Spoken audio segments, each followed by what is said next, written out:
ಸ್ನೇಹಿತರೆ ಎಲ್ಲರಿಗೂ ನಮಸ್ಕಾರ. Welcome to our YouTube channel Mangala Shivamogga. ಇದು ಮನಸ್ಸುಗಳ ಕಥಾಗುಚ್ಛ ಯೂಟ್ಯೂಬ್ ಚಾನಲ್ಗೆ ತಮ್ಮೆಲ್ರಿಗೂ ಆತ್ಮೀಯ ಸ್ವಾಗತ. ಮನ ತುಂಬಿದ ಮಡದಿ ಮುಂದುವರೆದ ಭಾಗ. ಆ ದಿನ ರಾತ್ರಿ ಅವರೇನೋ ನಿಶ್ಚಿಂತೆಯಿಂದ ನಿದ್ರಿಸಿದರು.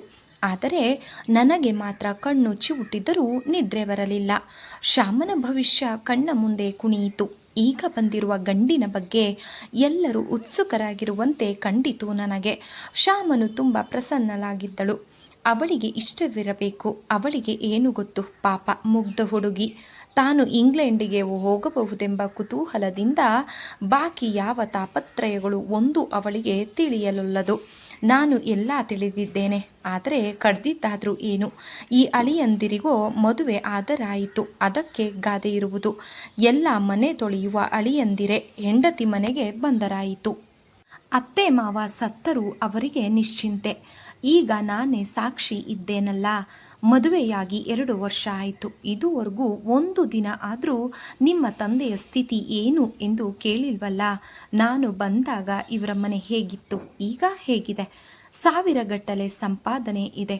ನಿಮ್ಮ ತಂಗಿಗೆ ಬೇಕಾದರೆ ಕೊಡು ಎಂದು ಅವರ ಬಾಯಲ್ಲಿ ಬಂದಿಲ್ಲ. ಮನೆ ತುಂಬ ಒಡವೆ, ವಸ್ತ್ರ, ಜವಾನರು, ಎಲ್ಲ ಸುಖ ಭೋಗವಿದೆ. ಮೊದಲು ಎಷ್ಟು ಕಷ್ಟಪಟ್ಟವರು, ಆದರೂ ಇನ್ನೊಬ್ಬರ ಕಷ್ಟ ಕಾಯುವುದಿಲ್ಲವಲ್ಲ. ದುಡ್ಡೆಲ್ಲ ನನ್ನ ಹತ್ತಿರಾನೇ ಕೊಟ್ಟಿರ್ತಾರೆ.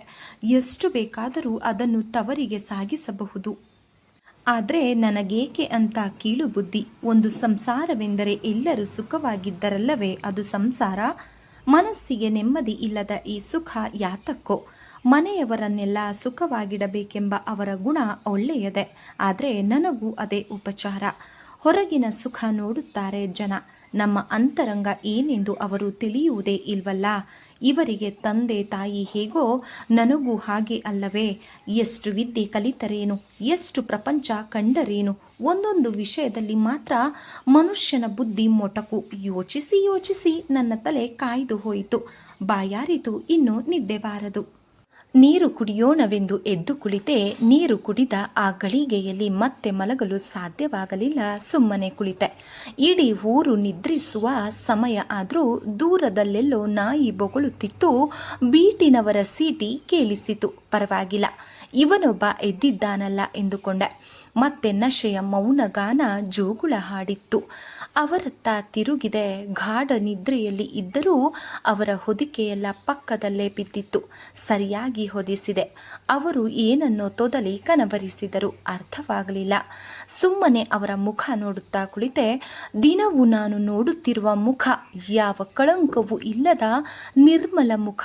ಅವರ ನಡೆ, ನುಡಿ, ವ್ಯವಹಾರಗಳಿಗೆ ಯಾರೂ ಕಳಂಕ ಹಚ್ಚುವಂತಿರಲಿಲ್ಲ. ಆದರೆ ಇದುವರೆಗೂ ಅವರ ವಿರುದ್ಧ ತಲೆ ಕೆಡಿಸಿಕೊಂಡ ನಾನು ಈಗ ತಿರುಗು ಮುರುಗಾಗಿ ಯೋಚಿಸಿದೆ. ಮೆಲ್ಲನೆ ಅವರ ಬಲಗೈ ತೆಗೆದು ನನ್ನ ಮಡಿಲಲ್ಲಿ ಬೆಚ್ಚಗೆ ಮುಚ್ಚಿಟ್ಟುಕೊಂಡು ಆ ದುಂಡು ಬೆರಳುಗಳನ್ನು ಮೆಲ್ಲನೆ ಸವರಿದೆ. 2 ವರ್ಷಗಳ ಹಿಂದೆ ಅಕ್ಕನ ಮಗುವನ್ನು ಹಾಗೆ ಎದೆಗೆ ಅವಚಿಕೊಂಡ ನೆನಪಾಯಿತು. ನನಗೆ ಮುದ್ದು ಬಂದಿತು. ಆ ಕೈಯನ್ನು ಮೃದುವಾಗಿ ಎದೆಗೊತ್ತಿಕೊಂಡೆ. ಅವರು ಯಾವುದು ಗೊತ್ತಾಗದಷ್ಟು ಗಾಢವಾಗಿ ನಿದ್ರೆ ಹೊಡೆಯುತ್ತಿದ್ದರು. ನನ್ನ ಚಿಂತೆಯ ರೈಲು ಈಗ ಹಿಂದು ಮುಂದಾಗಿ ಸಾಗಿತು. ಪಾಪ, ಎಷ್ಟು ಒಳ್ಳೆಯವರು. ಒಂದು ದಿನವಾದರೂ ಸಣ್ಣ ಮಾತಾಡಿಲ್ಲ. ನಾನು ಬಯಸಿದ್ದನ್ನು ಮರುಗಳಿಗೆಯಲ್ಲಿ ತಂದೊಪ್ಪಿಸುತ್ತಾರೆ. ದುಡುಕಿ ಮಾತನಾಡುವವಳು ನಾನೇ ಅಲ್ಲವೇ? ಅವರು ಎಂದೂ ಅದನ್ನು ತಪ್ಪಾಗಿ ಭಾವಿಸಿಲ್ಲ, ಪ್ರತಿವಾದಿಸಿಲ್ಲ. ಎಂತಹ ಮುದ್ದುಗಾರ ನನ್ನೊಡೆಯ. ವಸಂತದ ಗಾಳಿಯಂತೆ ಓಡಾಡುತ್ತಾರೆ, ಬಾನುಲಿಯಂತೆ ಹಾಡುತ್ತಾರೆ. ಓ, ಹಿರಿಯರಲ್ಲಿ ಏನು ಭಕ್ತಿ, ಏನು ಗೌರವ. ಅಕ್ಕ ತಂಗಿಯರಲ್ಲಿ ಅದೇನು ಪ್ರೇಮ. ಆ ಘಳಿಗೆಯಲ್ಲಿ ನನಗೆ ಉಮಾನ ನೆನಪು ಬಂದಿತು. ಓ ಉಮಾ, ಆಗಲೇ SSLCಗೆ ಬಂದಿದ್ದಾಳೆ.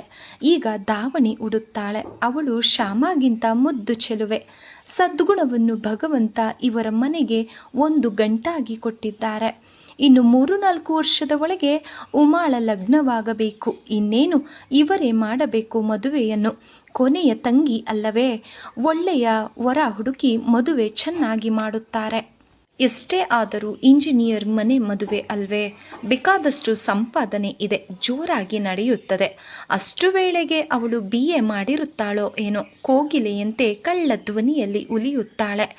ಎಂತಹ ಅರುಳು ಮೊಗದ ಹುಡುಗಿ, ರಾಜಗಾಂಭೀರ್ಯದ ತವರು ಮನೆ, ಅವಳ 2 ತಾರೆ ಕಣ್ಣುಗಳು. ಈ ಶುಭ ಚಿಂತನೆಯಲ್ಲಿ ನನಗೆ ನಿದ್ದೆ ಬರುವ ಸೂಚನೆಯಾಗಿ ಆಕಳಿಕೆ ಬಂದಿತು. ಬೆಳಗ್ಗೆ ನಾನು ಕಣ್ಣು ತೆರೆದಾಗ ಅವರ ಸ್ನಾನ, ಕಾಫಿ, ತಿಂಡಿ ಎಲ್ಲ ಮುಗಿದು ಅವರಾಗಲೇ ಬಟ್ಟೆ ಧರಿಸಿ ಹೊರಡಲು ತಯಾರಾಗಿದ್ದರು. ರೂಮಿನ ತುಂಬೆಲ್ಲ ಬೆಳಕು ಸುರಿದಿತ್ತು. ನಾನು ನಾಚಿ ಅವಸರದಿಂದ ಎದ್ದು ಮೆಲ್ಲನೆ ಅವರನ್ನು ಆಕ್ಷೇಪಿಸಿದೆ. ನನ್ನೂ ಎಬ್ಬಿಸಬಾರ್ದಾಗಿತ್ತೇನ್ರಿ? ರಾತ್ರಿ ತುಂಬ ಹೊತ್ತು ನಿದ್ದೆನೇ ಬರಲಿಲ್ಲ. ಈಗ ಚೆನ್ನಾಗಿ ನಿದ್ದೆ ಬಂದುಬಿಡ್ತು. ಅವರು ಸಾವಧಾನದಿಂದ ಹೇಳಿದರು. ನೀನು ಈಗಲೇ ಯಾಕೆ ಎದ್ದೆ? ಏನು ಕಡಿಬೇಕಾಗಿದೆ ನೀನು? ಏನೋ ಒಂಥರ ಇದ್ದೀಯಾ? 2 ದಿನ ಹಾಯಾಗಿ ಇರಬಾರ್ದೆ? ಅವರಂದಂತೆ ನನಗೆ ಏನು ಮುಜುಗರವಿದ್ದರೂ ಏನೂ ಇಲ್ಲವೆಂಬಂತೆ ಹೇಳಿದೆ. ಸ್ವಾರಿ, ಒಂಥರಾನೂ ಇಲ್ಲ, ಗಿಂಥರಾನೂ ಇಲ್ಲ, ಸ್ವಲ್ಪ ಇರಿ ಬಂದೆ ಎನ್ನುತ್ತಾ ಮುಖ ತೊಳೆಯಲು ಹೊರಟೆ. ಅವರು ನಿಧಾನವಾಗಿ, ನಿನ್ನ ಕೆಲಸ ಮಾಡಿಕೊ, ನನ್ನದೆಲ್ಲ ಆಯಿತು, ನಾನು ಹೊರಟೆ ಎನ್ನುತ್ತಾ ಹೊರಟೇ ಬಿಟ್ಟರು. ನನಗೆ ತುಂಬ ನಾಚಿಕೆಯಾಯಿತು. ಗಂಟೆ 8 ಆಗಿತ್ತು. ಮಾವನವರು ದೇವರ ಪೂಜೆ ಮುಗಿದಿತ್ತು. ಅತ್ತೆಯವರು ಕಾಫಿ ತಿಂಡಿ ಮುಗಿಸಿ ಅಡುಗೆಗೆ ಇಟ್ಟಿದ್ದರು. ಎಲ್ಲರದು ಸ್ನಾನವಾಗಿತ್ತು. ನಾನು ನಾಚುತ್ತಾ ಮುಖ ತೊಳೆದು ಮಾವನವರಿಗೆ ಮುಖ ತೋರಿಸಲಾರದೆ ಊಟದ ಮನೆಯಲ್ಲಿ ಫ್ಲಾಸ್ಕಿನಲ್ಲಿದ್ದ ಕಾಫಿ ಕುಡಿಯುತ್ತಾ ನಿಂತೆ. ಅತ್ತೆಯವರು ಮೆಲ್ಲನೆ, ಯಾಕಮ್ಮ, ಹುಷಾರಾಗಿದ್ದೀಯಾ ತಾನೇ? ಏನು ಹೇಳಬೇಕೆಂದು ತೋರದಾಯಿತು. ಆದರೆ ಒಂದು ನಿಜವಾದ ಕಾರಣವೇ ಇತ್ತಲ್ಲ, ಅದನ್ನೇ ಹೇಳಿದೆ ಸ್ವಲ್ಪ ಸುಳ್ಳಿನೊಂದಿಗೆ. ಏನಿಲ್ಲ, ಹುಷಾರಾಗಿದ್ದೀನಿ. ರಾತ್ರಿ ಯಾಕೋ ತಲೆ ತುಂಬ ನೋಯ್ತಾ ಇತ್ತು. ಅರ್ಧ ರಾತ್ರಿಯವರೆಗೂ ನಿದ್ದೆನೇ ಬರಲಿಲ್ಲ. ಬೆಳಗ್ಗೆ ಚೆನ್ನಾಗಿ ನಿದ್ದೆ ಬಂದ್ಬಿಡ್ತು. ಬೆಳಗ್ಗೆ ಆಗಿದ್ದೇ ತಿಳಿಯಲಿಲ್ಲ. ಅವರಿಗೆ ತೋರಿದ ಕಾರಣ ಅವರು ಹೇಳಿದರು. ಎಣ್ಣೆ ನೀರು ಹಾಕ್ಕೊಂಡು ಆಗಲೇ 8-10 ದಿನ ಆಯ್ತೇನೋ. ಬಿಸಿ ಬಿಸಿಯಾಗಿ ನೀರು ಹಾಕಿಕೊಂಡು ಬಿಡು, ಸರಿ ಹೋಗುತ್ತೆ ಎಂದರು. ಆ ಮಾತಿಗೆ ನಾನು ಉತ್ತರ ಕೊಡಲಿಲ್ಲ. ಅತ್ತೆಯವರ ಕೈನ ಅಮೃತದಂತಹ ಕಾಫಿಯೂ ಸಹ ಇಂದು ನನಗೆ ಕಿರುಬಿದಂತೆ ತೋರಿತು. ನಾನು ಬಾಯಿ ಬಿಟ್ಟು ಹೇಳಲಿಲ್ಲವಾದರೂ ನಾನು ಕುಡಿದ ಕಾಫಿಯೇ ಹಿಂದಿರುಗಿ ಬಂತು ಹೇಳಿತು. ಒಂದು ಗಳಿಗೆಯಲ್ಲಿ ಕಾಫಿಯೆಲ್ಲ ಬಚ್ಚಲಿಗೆ ಇಳಿಯಿತು. ಯಾಕಮ್ಮ ಎಂದು ಅತ್ತೆಯವರು ಓಡಿ ಬಂದರೂ ನಾನು ಪೂರ್ತಿ ಕಕ್ಕಿದೆ. ಆಗ ಹೊಟ್ಟೆ ತೊಳೆಸು ನಿಂತಿತು. ಅತ್ತೆಯವರೇನು ಗಾಬರಿಯಾದಂತೆ ಕಾಣಲಿಲ್ಲ. ಹೋಗಲಿ ಬಿಡು, ಇನ್ನು ಸ್ವಲ್ಪ ಹೊತ್ತು ಏನೂ ಕುಡಿಬೇಡ. ಇನ್ನು ಅರ್ಧ ಗಂಟೆ ಬಿಟ್ಟು ತಿಂಡಿ ತಿಂದು ನಿಂಬೆಹಣ್ಣಿನ ಪಾನಕ ಕುಡಿ, ಸರಿ ಹೋಗುತ್ತೆ ಎಂದರು. ಹೀಗೆ ಹೇಳುತ್ತಲೇ ಅವರು ಒಂದು ಬಗೆಯ ಪ್ರಸನ್ನತೆಯೊಂದಿಗೆ ಅಡುಗೆ ಮನೆ ಹೊಕ್ಕರು. ಅತ್ತೆಯವರ ಎದುರು ಸುಸ್ತು ಎಂದು ಹೇಳಿಕೊಳ್ಳಲು ನಾಚಿ ನಾನು ಅತ್ತಿತ್ತ ಸುಳಿದಾಡಿದೆ.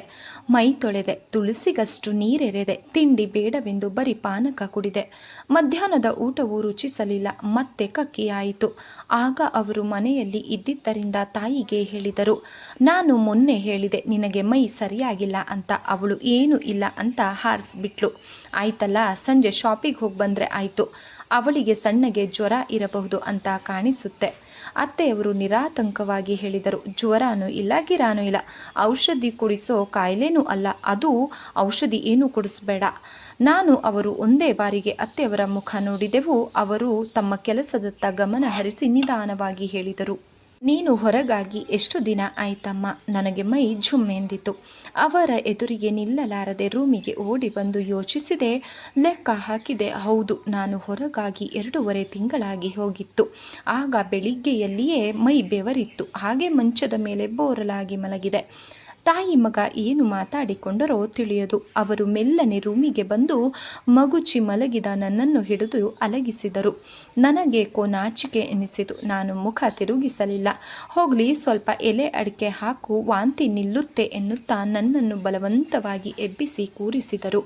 ನಾನು ಮೊಣಕಾಲುಗಳ ನಡುವೆ ಮುಖ ಮುಚ್ಚಿ ಕುಳಿತೆ. ಆದರೂ ಅವರು ಬಿಡಲಿಲ್ಲ. ನನ್ನ ಮುಖ ಹಿಡಿದೆತ್ತಿ ಗುಸುಗುಸು ನಗುತ್ತಾ, ಸ್ವಲ್ಪ ಹಣ್ಣಿನ ರಸ ಕುಡಿತೀಯಾ ಎಂದರು. ನನಗಾಗ ಸಂತೋಷದ ಸಿಟ್ಟು ಬಂದಿತು. ಥೂ, ಹೋಗ್ರಿ, ಏನು ಹುಡುಗಾಟ ನಿಮ್ಮದು ಎಂದು ಕೊಸರಾಡಿದೆ. ಅವರು ನನ್ನ ಶರೀರವನ್ನೆಲ್ಲ ಒಂದೇ ಉಂಡೆಯಾಗಿ ತಮ್ಮ ತೋಳಿನಲ್ಲಿ ಬಿಗಿದು, ತುಮ್ನೆ ಮುಜ್ಕೋ ಪ್ರೇಮ್ ಸಿಖಾಯ ಎಂದು ನನ್ನ ಕಿವಿಯ ಬುಡದಲ್ಲಿ ಕಿನ್ನರ ಗಾಯನ ಮಾಡಿದರು. ನಾನು ಹಾಗೆ ಅವರ ಕಿವಿಯ ಬುಡದಲ್ಲಿ ಮುಖವಿಟ್ಟು ಗೋಗರೆದುಕೊಂಡೆ, ಬಿಡಿ ಪಾನನ್ನ ಎಂದು. ನನಗೆ ಹೆಚ್ಚು ತೊಂದರೆ ಕೊಡಬಾರದೆಂದು ಅವರು ಕೈಬಿಟ್ಟು ಬೀರುವಿನಲ್ಲಿದ್ದ ಮೋಸಂಬಿ ತೆಗೆದು ಬಿಡಿಸತೊಡಗಿದರು. ನಾನು ಸುಮ್ಮನೆ ಮುದುರಿ ಮಲಗಿದೆ. ಅವರ ಬಲವಂತಕ್ಕೆ ನಾನು ತಿನ್ನಬೇಕಾಯಿತು. ಮುಂದೆ ಅತ್ತೆಯವರು ಇವರು ಇಬ್ಬರು ನನ್ನ ವಿಷಯದಲ್ಲಿ ಎಚ್ಚರಿಕೆ ತೆಗೆದುಕೊಂಡರು. ಅತ್ತೆ ಮಾವಂದಿರ ಎದುರು ನನ್ನ ಸುಸ್ತು ಆಯಾಸ ತೋರಿಸಬಾರದೆಂದು ನಾನು ಎಷ್ಟೇ ಪ್ರಯತ್ನ ಪಟ್ಟರೂ ಅದು ಸಾಧ್ಯವಾಗಲಿಲ್ಲ. ಬಳಲಿಕೆ ಜಾಸ್ತಿಯಾಯಿತು. 3 ದಿನಗಳ ನಂತರ ಒಂದು ದಿನ ಅವರೇ ಹೇಳಿದರು, ನಿಮ್ಮ ತಾಯಿ ಮನೆಯಲ್ಲಿ 4 ದಿನ ಇದ್ದು ಬರ್ತೀಯಾ? ಯಾರು ಎಷ್ಟು ಉಪಚಾರ ಮಾಡಿದರೂ ತಾಯಿ ಮಾಡಿದಂತೆ ಆಗೋದಿಲ್ಲ ಅಲ್ವೇ? ನಾನು ಅವರನ್ನೇ ಆಕ್ಷೇಪಿಸಿದೆ. ಛೆ, ಹಾಗೆಲ್ಲ ಹೇಳಬೇಡಿ. ನಿಮ್ಮ ತಾಯಿಗಿಂತ ಚೆನ್ನಾಗಿ ನೋಡೋರು ಯಾರಿದ್ದಾರೆ ನನಗೆ? ಅತ್ತೆ ಮನೇಲಿ ಇದ್ದೀನಿ ಅಂತ ಅನಿಸಿಯೇ ಇಲ್ಲ. ನನ್ನ ಫಜೀತಿ ನೋಡಿ ನಿಮಗೆ ಗಾಬರಿ ಆಗಿರ್ಬೋದು ಅಲ್ವಾ? ಮೊದಲು 1-2 ತಿಂಗಳು ಹೀಗೆ ಆಗುತ್ತೆ ಅಂತ ನಿಮ್ಮ ತಾಯಿ ಹೇಳ್ತಾ ಇದ್ರು. ಆದರೆ ನಿಮ್ಮ ತಾಯಿನೂ ಒಪ್ಪಿದರೆ 4 ದಿನ ಇದ್ದು ಬರ್ತೀನಿ. ನನಗೆ ಗೊತ್ತಿಲ್ವೇನೆ ಹುಡುಗಿ, ಏನೇ ಆದರೂ ತಾಯಿ ಹತ್ತಿರ ಇರೋ ಸಲುಗೆ ಅತ್ತೆ ಹತ್ತಿರ ಇರೋದಿಲ್ಲ. ಯಾಕೆ ಈ ದಾಕ್ಷಿಣ್ಯ? ನಾನು ಇವರ ಮುಖ ನೋಡುತ್ತಾ ಹೇಳಿದೆ, ಏನ್ರಿ ನೀವು ಹೆಂಗಸರ ಹಾಗೆ ಮಾತನಾಡ್ತೀರಿ? ಇಷ್ಟು ದಿನ ಆಯಿತು ನೀವು ಹಾಗೆ ಒಂದು ದಿನಾನೂ ನಿಮ್ಮ ತಾಯಿ ಮನೆಗೆ ಹೋಗು ಅಂತ ಹೇಳಿರಲಿಲ್ಲ. ಈಗ ಏನು ಅಷ್ಟು ಮುತುವರ್ಜಿ? ಅವರು ನನ್ನ ಹತ್ತಿರ ಕುಳಿತು ಹೇಳಿದರು. ಬಸುರಿ ಹೆಣ್ಣು ಮಕ್ಕಳ ಬಯಕೆನ ಸಾಧ್ಯವಾದ ಮಟ್ಟಿಗೆ ಪೂರೈಸಬೇಕೆಂದು ತಿಳಿದವರು ಹೇಳ್ತಾರೆ. ಸಾಧ್ಯ ಆದದ್ದನ್ನು ಮಾಡೋದು, ಆಗದೇ ಇರೋದನ್ನು ಬಿಡೋದು. ನಿನಗೆ ನನ್ನ ಹತ್ತಿರನೂ ದಾಕ್ಷಿಣ್ಯನೇ. ಮದುವೆಯಾಗಿ 2 ವರ್ಷನೇ ಕಳೀತು. ಇನ್ನೆಂಥ ನಾಚಿಕೆ ಚಿನ್ನ. ನನಗೆ ನಗು ಬಂದಿತು. ಸಾಕ್ರಿ, ಯಾರಾದರೂ ನಕ್ಕಾರು. ಬೇಕಾದದ್ದೆಲ್ಲ ಮನೆಯಲ್ಲೇ ಇರುವಾಗ ನನಗೆಂಥ ದಾಕ್ಷಿಣ್ಯ, ನಾಚಿಕೆ. ಹಾಗೇನಾದರೂ ಬೇಕಾದರೆ ನಾನೇ ಹೇಳ್ತೀನಿ ಅಲ್ಲ. ಅವರು ನನ್ನ ಮುಖವನ್ನು ತಮ್ಮ ಕಡೆಗೆ ತಿರುಗಿಸಿಕೊಂಡು ಹೇಳಿದರು, ನೋಡು, ನೀನು ಒಂದೇ ಒಂದು ಆಸೆಯನ್ನು ಮನಸ್ಸಿನಲ್ಲಿ ಇಟ್ಟುಕೊಂಡಿದ್ದೀಯಾ. ಅದು ಏನೆಂದು ನನಗೆ ಗೊತ್ತು. ಆದರೆ ಅದನ್ನು ನೀನು ಬಾಯಿ ಬಿಟ್ಟು ಹೇಳುವುದಿಲ್ಲ. ಇರಲಿ ಬಿಡು. ಇವತ್ತು ಸಂಜೆ ನಿಮ್ಮ ತಾಯಿ ಮನೆಗೆ ಹೋಗೋಣ. ನಿನ್ನ ಬಟ್ಟೆ ಬರೆ ಸ್ವಲ್ಪ ತೆಗೆದಿಟ್ಕೋ. 4 ದಿನ ಇದ್ದು ಬರುವೆಯಂತೆ. ತವರು ಮನೆಗೆ ಹೋಗುವ ವಿಷಯ ನನಗೆ ತುಂಬ ಸಂತಸದ್ದೇ. ಆದರೂ ತೋರಿಸಿಕೊಳ್ಳಬಾರದೆಂದು ಪ್ರಯತ್ನಪಟ್ಟೆ. ತಂಗಿಯ ಮದುವೆಯ ವಿಷಯ ಏನಾಯಿತೆಂದು ತಿಳಿದುಕೊಳ್ಳುವ ಕುತೂಹಲ ಬೇರೆ. ಜೊತೆಗೆ ಇನ್ನೂ ಒಂದು ಕುತೂಹಲ, ನನ್ನ ಬಯಕೆ ತಮಗೆ ತಿಳಿದಿದೆ ಎಂದು ಹೇಳಿದರು. ಏನಿರಬಹುದು? ನನಗಂತೂ ಹೊಳೆಯಲಿಲ್ಲ. ನಿಜವಾಗಿ ನನ್ನ ಬಯಕೆ ತೀರಿಸಲು ಇವರು 7 ಜನ್ಮಕ್ಕೂ ಸಾಧ್ಯವಿಲ್ಲ. ಸುಮ್ಮನೆ ಏನೋ ಒಂದು ಭೂರಿ ಬಿಟ್ಟರು. ಇವರ ಒಡವೆ ವಸ್ತ್ರಗಳೇ ನನ್ನ ಬಯಕೆ ಅಂದುಕೊಂಡಿದ್ದಾರೋ ಏನೋ. ಅತ್ತೆಯವರಿಗೆ ಅವರೇ ಹೇಳಿರುತ್ತಾರೆಂದು ಗೊತ್ತಿದ್ದರಿಂದ ನನ್ನ ಕೆಲವು ಬಟ್ಟೆಗಳನ್ನು ಒಂದು ಸೂಟ್ ಕೇಸಿಗೆ ಸೇರಿಸಿದೆ. ನಾನು ಪೆಟ್ಟಿಗೆ ಸರಿಪಡಿಸುವಾಗ 100ರ 4-5 ನೋಟುಗಳನ್ನು ತಂದು ಸದ್ದಿಲ್ಲದೆ ಬಟ್ಟೆಯ ಮೇಲೆ ಇಟ್ಟರು.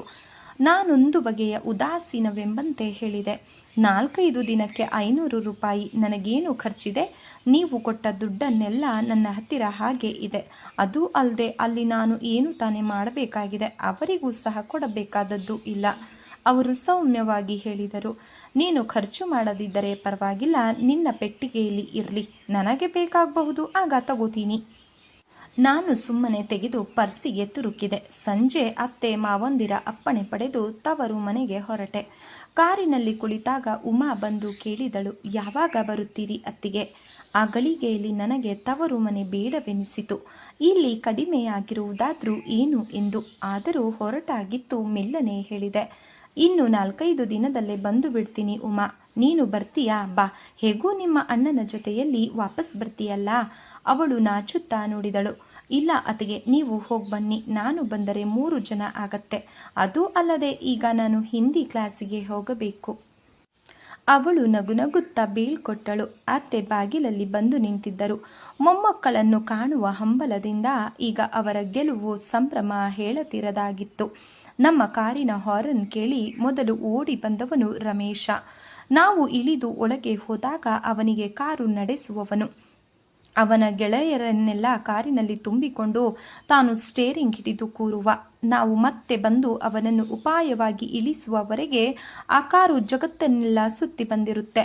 ಅವನು ಗೆಳೆಯರೆಲ್ಲ ಇದು ಬೊಂಬಾಯಿ, ಇದು ಕಲ್ಕತ್ತಾ, ಇದು ಮದ್ರಾಸ್, ಇದು ಇಂಗ್ಲೆಂಡ್ ಎಂದು ಹೇಳುತ್ತಾ ಸ್ಟೇರಿಂಗ್ ತಿರುಗಿಸುತ್ತಾನೆ. ಇಂಗ್ಲೆಂಡು ಎಂದರೆ ಗಾಂಧಿ ಬಜಾರಿನ ಹತ್ತಿರ ಎಂದು ಅವರ ತರ್ಕ. ಹಾಗೆಯೇ ಈ ದಿನವೂ ಅವನು ಓಡಿ ಬಂದು ಕಾರನ್ನು ಏರಿದ. ನಾವು ಸೂಟ್ಕೇಸಿನೊಂದಿಗೆ ಒಳಗೆ ಹೋದೆವು. ಅಣ್ಣ ಮನೆಯಲ್ಲಿ ಇರಲಿಲ್ಲ. ಶ್ಯಾಮ ಒಂದು ಬಗೆಯ ಲಜ್ಜೆಯಿಂದ ನಕ್ಕಳು. ಅವಳಾಗಲೇ ದಾವಣಿ ತೊರೆದು ಸೀರೆ ಉಟ್ಟು ಯುವತಿಯಾಗಿ ಬಿಟ್ಟಿದ್ದಳು. ನನ್ನ ಸೂಟ್ಕೇಸ್ ನೋಡಿ ಅಮ್ಮನಿಗೂ ಶ್ಯಾಮ ಇಬ್ಬರಿಗೂ ಸಹ ಆಶ್ಚರ್ಯವಾಯಿತು. ಇಬ್ಬರು ಪ್ರಶ್ನಾರ್ಥಕವಾಗಿ ಅದನ್ನು ನೋಡಿದರು. ಶ್ಯಾಮ ಓಡಿ ಬಂದು ಅವರ ಕೈಯಿಂದ ಸೂಟ್ಕೇಸ್ ತೆಗೆದುಕೊಂಡು ಒಳಗೆ ಇಟ್ಟಳು. ನನ್ನ ಬಳಲಿದ ಮುಖ ನೋಡಿ ಅಮ್ಮ ಆಗಲೇ ಊಹಿಸಿಯಾಯಿತು, ಏನೂ ಹುಷಾರಿಲ್ಲ, ಅದಕ್ಕೆ ಬಂದಿದ್ದಾಳೆ ಎಂದು. ಶ್ಯಾಮ ಸೂಟ್ಕೇಸನ್ನು ರೂಮಿನೊಳಗೆ ಇಡಲು ಹೋದಾಗ ನಮ್ಮವರು ಅವಳ ಹಿಂದೆ ಹೋಗಿ ರೂಮಿನಲ್ಲಿ ಮಾತನಾಡುತ್ತಾ ಕುಳಿತರು. ನಾನು ಅಮ್ಮ ಒಳಗೆ ಹೋದೆವು. ಅಡುಗೆ ಮನೆಯಲ್ಲಿ ಕಾಲಿಡುವಾಗಲೇ ಅಮ್ಮ ಕೇಳಿದರು, ಏನೇ ಮೈಯೆಲ್ಲ ಹುಷಾರಿಲ್ವೇನೆ, ಕಣ್ಣೆಲ್ಲ ಒಳಗೆ ಹೋಗಿದೆ? ಅಮ್ಮನಿಗೆ ಅರ್ಥವಾಗಿದ್ದರೂ ನಾನು ಹೇಳಲೇಬೇಕಾಗಿತ್ತು. ಎತ್ತಲು ನೋಡುತ್ತಾ ಹೇಳಿದೆ, ಯಾಕೋ ಈಗ 4 ದಿನದಿಂದ ವಾಂತಿ, ಸುಸ್ತು, ಅನ್ನ ಸೇರೋಲ್ಲ. ಅದಕ್ಕೆ ಇಲ್ಲಿ 4 ದಿನ ಇದ್ದು ಬಾ ಅಂತ ಅತ್ತೇನು ಇವರು ಹೇಳಿದರು, ಅದಕ್ಕೆ ಬಂದೆ. ಒಳ್ಳೆದಾಯಿತು ಬಿಡು, ಎಷ್ಟು ತಿಂಗಳಾಯಿತು ಈಗ? ಹಿಗ್ಗಿನಿಂದ ಕೇಳಿದರು ಅಮ್ಮ. ನಾನು ಹಾಲಿನ ಕಡೆ ತಿರುಗಿ ಮೆಲ್ಲನೆ ಹೇಳಿದೆ, ಏನೋ ನನಗೆ ಸರಿಯಾಗಿ ನೆನಪಿಲ್ಲ ಅಮ್ಮ, 2-3 ಇರಬಹುದು. ರೂಮಿನಲ್ಲಿ ಭಾವ, ನಾದಿನಿ ಹರಟೆ ಬಿಚ್ಚಿದ್ದರು. ಅದೆಲ್ಲ ಮದುವೆಯ ವಿಷಯ. ನಾನು ಹೋಗಿ ಮಂಚದ ಮೇಲೆ ಉರುಳಿದೆ. ಶ್ಯಾಮ ಮುಖ ಕೆಂಪು ಮಾಡಿ ನಗುತ್ತಾ ಕುಳಿತಿದ್ದಳು. ಅವರು ನನಗೆ ಹೇಳಿದ್ದರು, ನೀನು ಹೀಗೆ ಕೂತ್ಕೊಳ್ಳದೆ ಉರುಳಿದರೆ ಶ್ಯಾಮನ ಮದುವೆಯಲ್ಲಿ ಓಡಾಡ್ದ ಹಾಗೆ ಆಯಿತು ಎಂದು. ಅವಳ ಕಡೆ ತಿರುಗಿ, ನೋಡಮ್ಮ, ನಿನ್ನ ಅಕ್ಕ 1-2 ತಿಂಗಳ ಮೊದಲೇ ಇಲ್ಲಿಗೆ ಬರಬೇಕು ಅಂತ ತುಂಬ ಗಲಾಟೆ ಮಾಡಿದ್ಲು. ತಂದು ಬಿಟ್ಟಿದ್ದೀನಿ. ಇನ್ನು ಅವಳಾಗಿ ಬರ್ತೀನಿ ಅಂತ ಅನ್ನೋವರೆಗೂ ನಾನು ಕರೆಯೋದಿಲ್ಲಮ್ಮ. ಇನ್ನು ನೀನುಂಟು, ನಿನ್ನ ಅಕ್ಕ ಉಂಟು ಅಂದರು. ಅಷ್ಟರಲ್ಲೇ ಆಂಬೊಡೆ ಕಾಫಿ ತಂದರು ಅಮ್ಮ. ಖಾರವಾಗಿದ್ದ ಆಂಬೊಡೆ ನನ್ನ ಬಾಯಿಗೆ ಬಲು ರುಚಿಯಾಗಿ ಕಂಡಿತು. ಕಾಫಿಯ ಬಗ್ಗೆ ನನ್ನ ಬಾಯಿ ಇನ್ನೂ ಸರಿ ಹೋಗಿರಲಿಲ್ಲ. ಪಾನಕ ಕುಡಿದೆ. ಅವರು ಹೇಳಿದರು, ನಿಮ್ಮ ತಂದೆ ಬರೋದು ಎಷ್ಟು ಹೊತ್ತಾಗುತ್ತೆ ಶ್ಯಾಮ? ಹೇಗೆ ಹೇಳಲಿ, ಸೂರಪ್ಪನವರ ಜೊತೆ ಹೊರಟ್ರೆ ರಾತ್ರಿ 8 ಆದರೂ ಆಗತ್ತೆ. ಅಣ್ಣನಿಗೆ ಏನಾದರೂ ಹೇಳಬೇಕಾಗಿತ್ತಾ? ಹೌದಮ್ಮ, ಸ್ವಲ್ಪ ಮಾತಾಡೋದಿತ್ತು. ನನ್ನ ಪರವಾಗಿ ನೀನೇ ಹೇಳ್ತೀಯಾ? ಓಹೋ, ಹೇಳ್ತೀನಿ ಹೇಳಿ. ಅದೇ ನಿನ್ನ ಮದುವೆ ಯಾವಾಗ ಅಂತ ತಿಳ್ಕೋಬೇಕಾಗಿತ್ತು ಅಷ್ಟೆ. ಹೋಗಿ ಭಾವ, ನಿಮಗೆ ಇನ್ನೇನು ಕೆಲಸ ಎಂದು ವಯ್ಯಾರ ಮಾಡುತ್ತಾ ತಟ್ಟೆ ಲೋಟಗಳನ್ನು ಎತ್ತಿಕೊಂಡು ಒಳಗೆ ಹೋದಳು. ಅವರು ನನ್ನ ಹತ್ತಿರ ನಿಂತು ತುಂಬ ಮೃದುವಾಗಿ ಹೇಳಿದರು, ಹಾಗಾದರೆ ಇನ್ನು ನನಗೆ ಅಪ್ಪಣೆ ಕೊಡ್ತೀಯಾ ಡಿಯರ್? ಅಮ್ಮನ ಆರೈಕೆಯಲ್ಲಿ ನೀನು 2 ದಿನಕ್ಕೆ ಹುಷಾರಾಗಿ ಬಿಡ್ತೀಯ, ನಾನು ಬರಲಾ? ಅವರು ಎದ್ದು ನಿಂತೊಡನೆ ನನಗೆ ಅಯ್ಯೋ, ಹೊರಟೇ ಬಿಟ್ರಲ್ಲ ಎಂದೆನಿಸಿತು. ನಾನು ಕುಳಿತಲ್ಲಿಂದ ಎದ್ದು ಅವರ ಹತ್ತಿರ ನಿಂತು ಮೆಲ್ಲಗೆ ಹೇಳಿದೆ, ದಿನ 1 ಸಾರಿ ಬಂದು ಹೋಗ್ತೀರಾ ಅಥವಾ ಮೊದಲ ಸಾರಿ ಹಾಗೆ ಮಾಡ್ತೀರಾ? ಅವರು ನನ್ನ ಗಲ್ಲ ಸವರಿ ಹೇಳಿದರು, ಈ ಸಾರಿಗೂ ಆ ಸಾರಿಗೂ ವ್ಯತ್ಯಾಸವಿಲ್ಲೇನೆ ಹುಡುಗಿ? ದಿನ ಬರ್ತೀನಿ ಆಯ್ತಾ? ನಾಳೆ ಬರುವಾಗ ನಿನ್ಗೇನಾದರೂ ತರಬೇಕಾ? ನನಗೇನು ಬೇಡ, ನೀವು ಬಂದರೆ ಸಾಕು, ಖಂಡಿತ ಬರ್ತೀನಿ ಕಂದ ಎನ್ನುತ್ತಾ ಅವರು ನನ್ನ ಗದ್ದ ಹಿಡಿದಾಗ ಶ್ಯಾಮ ಒಳಗೆ ಬಂದಿದ್ದರಿಂದ ಅವರು ಸರಿದು, ಬರ್ತೀನಮ್ಮ ಶ್ಯಾಮ, ನಾಳೆ ಸಂಜೆ ಬರ್ತೀನಿ ಎನ್ನುತ್ತಾ ಬಾಗಿಲು ದಾಟಿದರು. ನನಗೆ ಕಸಿವಿಸಿಯಾಯಿತು. ಬಿಸ್ಕತ್ತಿನ ಪಟ್ಟಣ ಕಂಡ ಮೇಲೆ ರಮೇಶ್ ಕಾರು ಬಿಟ್ಟು ಕೆಳಗಿಳಿದ. ನಾವು ಬಾಗಿಲಲ್ಲಿ ನಿಂತಾಗಲೇ ಅವರು ಕಾರಿನಲ್ಲಿ ಕುಳಿತು ಬರ್ತೀನಿ ಎನ್ನುತ್ತಾ ಕೈ ಬೀಸಿ ಹೊರಟರು. ಶ್ಯಾಮನೊಂದಿಗೆ ಮಾತನಾಡುತ್ತಾ ಹಿಂದಿರುಗಿದಾಗ ಎದುರು ಮನೆ ಕಾಮಾಕ್ಷಮ್ಮ ಎದುರಾಗಿ, ಏನಮ್ಮ ಪ್ರೇಮ, ಇರ್ತೀಯ 4 ದಿನ? ಏನು ಅಪರೂಪಕ್ಕೆ ಯಜಮಾನರು ಬಿಟ್ಟುಕೊಟ್ಟರೆ ಎಂದು ಅಡ್ಡಡ್ಡಲಾಗಿ ನಿಂತರು. ಅವರಿಗೆಲ್ಲ ಸಮಜಾಯಿಷಿ ಹೇಳುವುದರಲ್ಲಿ ಈ ಕಡೆ ಜಾನಕಮ್ಮ ಬಂದರು. ಅವರೆಲ್ಲರಿಂದ ಬಿಡುಗಡೆ ಹೊಂದಿ ಅಡುಗೆ ಮನೆ ಸೇರಿದೆ. ನನ್ನ ಮನದಲ್ಲಿ ಮುಖ್ಯವಾಗಿ ಕೊರೆಯುತ್ತಿದ್ದ ವಿಚಾರ ಶ್ಯಾಮನ ಮದುವೆಯದು. ಅದನ್ನೇ ಮೊದಲು ಪ್ರಸ್ತಾಪ ಮಾಡಿದೆ. ಅಮ್ಮ ಪೂರ್ಣ ವಿವರ ಕೊಟ್ಟರು. ಅಂತೂ ಹಣಕ್ಕಾಗಿ ಅಣ್ಣ ಸೂರಪ್ಪನವರು ಓಡಾಡ್ತಾ ಇದ್ದಾರೆ ಎಂದು ತಿಳಿದು ಶ್ಯಾಮನ ಉತ್ಸಾಹ ನೋಡಿದರೆ ಮದುವೆಯಾಗುವುದು ಇಷ್ಟವಿದ್ದಂತೆ ತೋರುತ್ತಿತ್ತು. ಹೇಗೂ ಸಾಲ ಮಾಡಲೇಬೇಕು, ಮದುವೆ ಮಾಡಲೇಬೇಕು ಎನ್ನುವಂತಿತ್ತು ಅಮ್ಮನ ಧೋರಣೆ. ಅಣ್ಣ ಮನೆಗೆ ಬಂದಾಗ ರಾತ್ರಿ 8:30 ಆಗಿ ಹೋಗಿತ್ತು. ನನ್ನನ್ನು ನೋಡಿ ಅವರಿಗಂತೂ ತುಂಬ ಹಿಗ್ಗು, ಆಶ್ಚರ್ಯ. ಕರೆಯದೆ ಅಳೆಯ ತಂದು ಬಿಟ್ಟರಲ್ಲ ಎಂದು ಮದುವೆಯ ವಿಷಯ ನಾನು ಪ್ರಸ್ತಾಪ ಮಾಡಿದ್ದಕ್ಕೆ ಅವರಿಂದ ಸಂಕ್ಷಿಪ್ತ ಉತ್ತರ ಬಂದಿತ್ತು. ಸ್ನೇಹಿತರೆ, ಈ ಒಂದು ಕಾದಂಬರಿ ತಮಗೆ ಇಷ್ಟ ಆದರೆ ದಯವಿಟ್ಟು ಲೈಕ್ ಮಾಡಿ, ಸಬ್ಸ್ಕ್ರೈಬ್ ಮಾಡಿ, ಸಪೋರ್ಟ್ ಮಾಡಿ ಫ್ರೆಂಡ್ಸ್. ಧನ್ಯವಾದಗಳು. ನಮಸ್ಕಾರ.